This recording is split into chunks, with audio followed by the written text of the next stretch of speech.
Setelah lelah meredah hutan tak jauh dengan sempadan Siam, mereka berdua rehat sebentar. Basikal mereka ikat di luar hutan. Nak kayuh memang tak dapatlah dalam hutan kan? Kelihatan seorang lelaki segak bergaya berbaju diraja, tapi bergigi taring panjang sedang lari ketakutan menuju ke tempat Pak Pandir dan Lebay Malang melepak. Pendek cerita, lelaki tersebut adalah Raja Bersiong.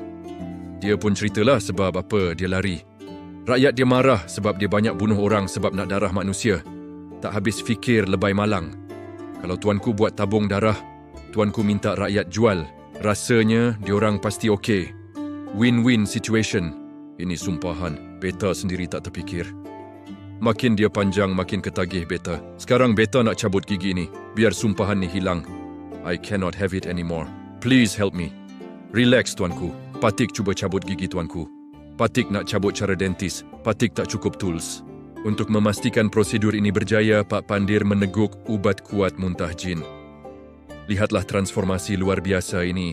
Otot-ototnya membesar dengan gaya superhero, sedia untuk melakukan tarikan yang bakal mengubah sejarah. 1, 2, 3. Dengan satu sentapan perkasa, taring itu tercabut, bergegar hutan Kedah.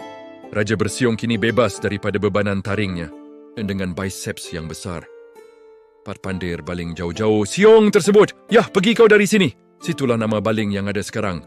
Gigi itu akhirnya jatuh di sebuah lembah yang jauh. Tempat Siong tu mendarat pula di nama Siong. Pandir, kau tengok ni, ada gajah mati langgar pokok sena. Senang sungguh orang Kedah bagi nama tempat. Namun, ubat kuat tadi ada kesan sampingannya. Otot Pak Pandir kembali mengecil, tetapi dia tiba-tiba menjadi sangat anggun.